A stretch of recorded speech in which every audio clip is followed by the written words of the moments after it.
Welcome to World Ocean Radio. I'm Peter Neill, Director of the World Ocean Observatory. How to change the way we see the world.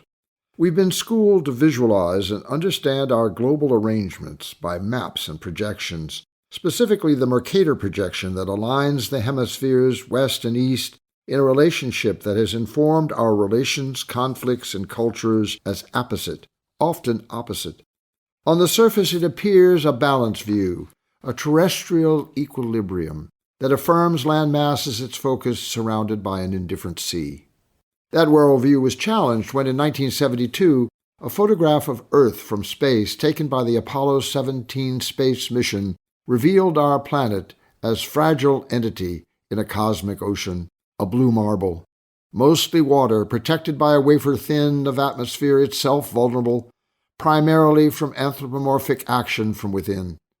It was both an exhilarating and humbling worldview that fostered partially a sense of stewardship of something so precious and not to be corrupted or destroyed. We suddenly saw ourselves not as a balance of power, but as an entirety of nature.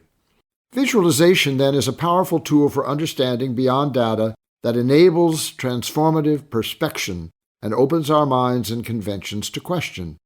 As a new paradigm for survival in the 21st century, I have been promoting the idea of hydraulic society, a world organized around the value of the ocean, our living hydrospace, where water and all its integrated nurturing elements must be the core of our future values, structures, and behaviors. It has proved a difficult argument, one reason being that it is hard to visualize. In 1936, Althusson Frederick Spilhaus, a South African geophysicist and oceanographer, emigrated to the United States and joined the Woods Hole Oceanographic Institute in Massachusetts, where he developed the bathymetograph, a tool enabling measurement of ocean depths and temperatures from moving vessels, a breakthrough in ocean science and in submarine warfare. Spilhaus, who died in 1998, had a fascinating mind and career. He first proposed the idea of sea grant colleges as a balance to the land grant charters that characterize many American state universities, the concept that underlines the sea grant programs that train students and support programs in ocean science to this day.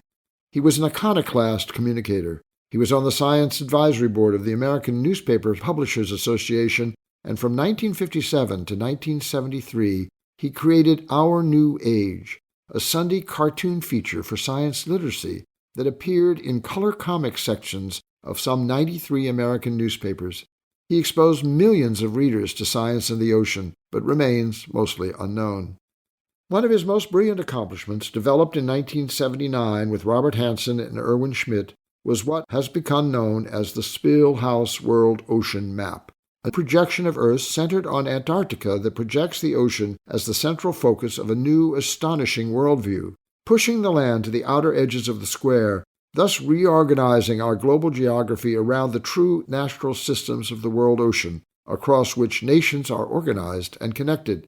It is a startling revelation, a revolutionary perception comparable in power to the Mercator or blue marble visualizations, especially in this time when we must reimagine our future challenged by climate consequence, including pandemic, afflicted by past behavior on land. A new paradigm for survival requires a new way of seeing the world, and the Spilhaus projection enables a vision for that change. It prioritizes elements of a new ethos and value proposition.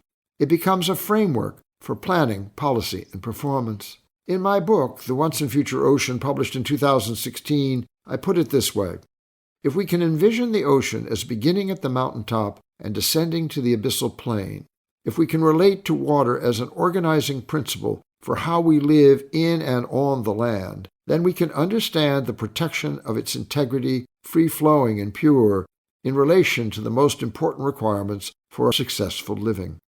If we can understand the ocean as a system of literal and social unification, if we can apply that premise, then we can affirm the efficiency of the natural system to determine different patterns of settlement, preserve clean water for human consumption and agriculture, generate alternative energy, protect us from extreme weather and sea level rise, provide spawning ground for marine species, and offer the solace and peace that being by the water seems universally to inspire. We will discuss these issues and more in future editions of World Ocean Radio.